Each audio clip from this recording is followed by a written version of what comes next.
Assalamualaikum warahmatullahi wabarakatuh. Salam sejahtera untuk kita semua. Perkenalkan, nama saya Nur Khofifah, mahasiswi Universitas Pancasakti Bekasi.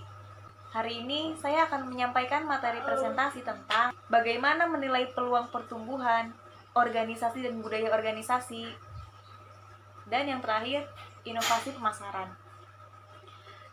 Menilai peluang pertumbuhan. Penilaian peluang pertumbuhan meliputi perencanaan bisnis baru, penyusutan, dan menghilangkan bisnis lama. Jika ada kesenjangan antara penjualan yang diinginkan di masa depan dengan penjualan yang diproyeksikan, manajemen korporat harus mengembangkan atau mengakui sisi bisnis baru untuk mengisinya. Ada beberapa cara agar dapat mengisi kesenjangan perencanaan strategis. Yang pertama, pertumbuhan intensif, yaitu salah satu kerangka kerja yang berguna untuk mendeteksi peluang pertumbuhan intensif baru disebut kisi-kisi perluasan pasar produk. Tindakan pertama yang harus dilakukan manajemen korporat adalah meninjau peluang meningkatkan bisnis yang ada. Dilakukan dengan mengerahkan berbagai usaha yang intensif dengan syarat perusahaan dapat memperbaiki posisi kompetitifnya dengan produk yang ada saat ini. Yang kedua, pertumbuhan integratif. Pertumbuhan integratif adalah sebuah bisnis yang dapat meningkatkan penjualan dan laba melalui integrasi ke belakang, ke depan, dan horizontal di dalam industrinya. Integrasi ini menyatukan beberapa rentang bisnis mulai dari hulu, jaringan pemasok hingga hilir, jaringan distributor, serta secara horizontal ke arah pesaing. Seringkali secara keseluruhan, strategi ini disebut dengan strategi integrasi vertikal yang dijalankan untuk memperoleh kendali atas distributor, pemasok, dan pesaing. Yang ketiga, pertumbuhan diversifikatif.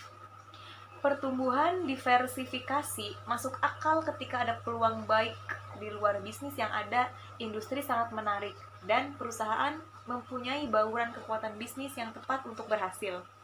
Sebenarnya, ini adalah tipe strategi yang kurang begitu populer karena sulitnya memanage aktivitas bisnis yang berbeda. Dijalankan dengan menambah produk baru. Perusahaan sudah sangat familiar dengan pelanggannya saat ini, dan pelanggan saat ini sangat loyal dengan merek atau brand perusahaan.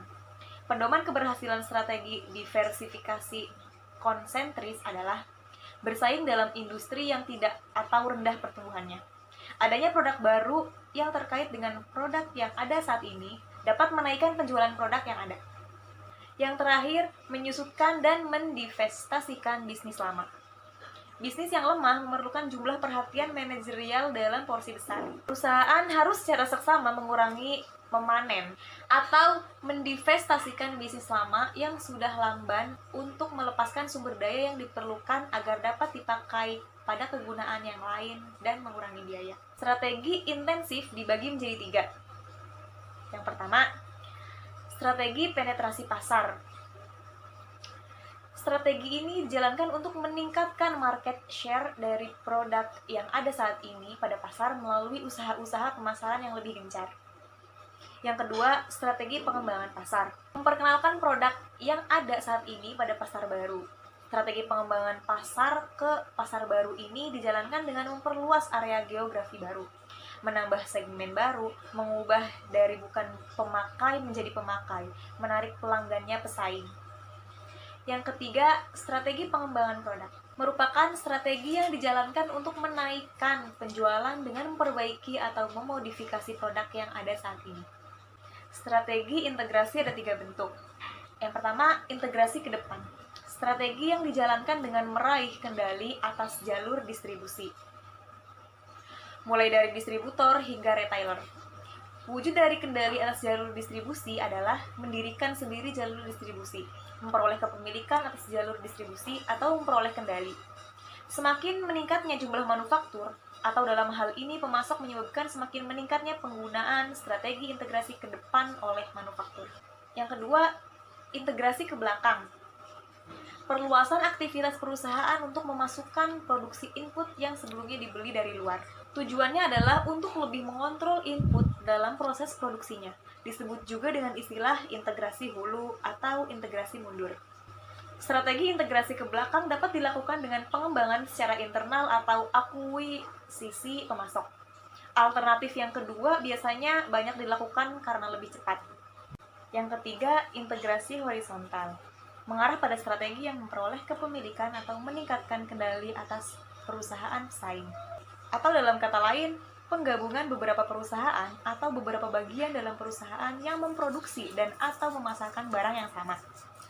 Integrasi ini merupakan strategi yang paling tren digunakan secara signifikan dalam strategi pertumbuhan. Organisasi dan budaya organisasi. Perusahaan terdiri dari struktur, kebijakan, dan budaya korporatnya, yang semuanya dapat tidak berfungsi dalam lingkungan bisnis yang berubah dengan cepat. Manajer dapat mengubah struktur dan kebijakan meskipun sulit. Namun, budaya perusahaan sangat sulit diubah. Penyesuaian budaya sering menjadi kunci bagi keberhasilan penerapan strategis baru. Budaya korporat didefinisikan oleh beberapa orang sebagai pengalaman, cerita, kepercayaan, dan norma yang dimiliki bersama dan menentukan karakter organisasi. Budaya yang berpusat pada pelanggan dapat mempengaruhi semua aspek organisasi. Budaya adalah DNA perusahaan. Dari atas ke bawah. Ini berarti Anda menyadari keragaman yang ada pada semua konsumen, dan bahwa Anda terbuka terhadap observasi dan opini lain di luar observasi dan opini Anda.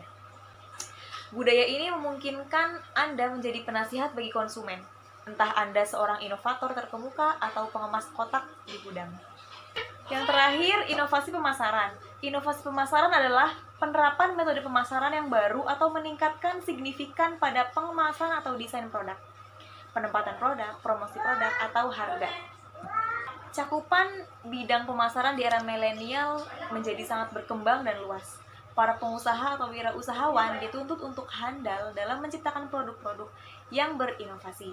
Bahkan dapat dikatakan bahwa ruang lingkup pekerjaan para pengusaha di zaman sekarang sudah setara dengan para artis yang memiliki kemampuan seni yang tinggi agar produknya menarik pasaran. Pemasar juga perlu menguasai data analitik, pelayanan konsumen, dan desain produk. Berikut adalah beberapa langkah para pemasar dalam melakukan inovasi agar produknya dapat bersaing di era milenial. Sebuah perusahaan strategi inovatif menawarkan 5 strategi kunci untuk mengelola perubahan dalam sebuah organisasi. Yang pertama, hindari judul inovatif. Memilih satu nama untuk tim inovasi yang tidak akan mengesampingkan rekan kerja. Yang kedua, menggunakan sistem pertemanan. Menentukan kolaborator dengan pemikiran yang sama di dalam organisasi. Dalam mempromosikan produk, pemasar tidak dapat selalu bertanggung pada media berbayar dan public relation. Orang adalah media baru. Mereka tidak hanya dapat menjadi sumber daya yang baik, namun juga dapat dijadikan untuk memperkuat dampak penjualan Anda. Dalam hal ini, pemasar perlu menginspirasi serta menyalurkan inovasi kepada semua anggota tim. Perlakukan semua anggota sebagai bagian penting dari tim pemasaran Anda, entah itu karyawan, mitra, atau bahkan pelanggan. 3. Segera menentukan ukuran. Menentukan sejumlah kriteria pendanaan, pengujian, dan kinerja yang berbeda untuk inovasi tambahan, eksperimental, dan yang berpotensi mengganggu. Yang keempat, membidik sasaran mudah terlebih dahulu. Dimulai dengan ide-ide yang mudah diimplementasikan. Hal ini akan berhasil mendemonstrasikan apa saja yang dapat dilakukan sebelum dengan cepat beralih ke inisiatif yang lebih besar. Yang kelima, mendapatkan data untuk mendukung insting Anda. Gunakan pengujian untuk mendapatkan masukan dan perbaikan ide. Menciptakan sebuah produk bersama pelanggan. Bukan hanya menciptakan produk untuk pelanggan, kemajuan teknologi di zaman sekarang telah membentuk para pelanggan yang bukan hanya sebagai konsumen, namun mereka juga membuat konten. Ide-ide serta inovasi dari pelanggan sudah tidak dapat diragukan lagi. Jika Anda sebagai seorang pemasar hanya fokus untuk membuat produk yang akan digunakan oleh pelanggan, bersiaplah menerima kenyataan, mungkin produk Anda tidak dapat bersaing di pasaran. Konsumen adalah raja. Saya begitu yakin bahwa Anda pasti sering mendengar ungkapan tersebut. Ya, itu memang benar. Itulah sebabnya penting bagi para pemasar untuk memperhatikan seluruh pengalaman pelanggan dengan sangat rinci. Pengalaman pelanggan apa saja yang perlu diperhatikan? Contohnya, bagaimana tanggapan pelanggan terhadap produk yang Anda jual? Apakah proses pembelian produk menyulitkan pelanggan atau tidak? Dan bagaimana hubungan Anda dengan pelanggan dari waktu ke waktu? Ya, kami tahu bahwa hal itu membutuhkan waktu dan sumber daya manusia yang cukup untuk menjalankannya. Namun, jika sebagai pemasar Anda mampu melakukannya, maka hal itu akan membawa Anda dan tim ke dalam pemikiran inovasi lainnya yang mungkin belum pernah Anda ketahui sebelumnya. Pemasar di masa lalu dituntut untuk seperti artis, manajer, dan promotor. Namun, pemasar di era milenial perlu mendorong diri mereka untuk berpikir lebih seperti inovator dan wirausahawan. Baik, sekian video dari saya, kurang lebihnya mohon maaf. Jangan lupa like dan follow Instagram saya. Wassalamualaikum warahmatullahi wabarakatuh.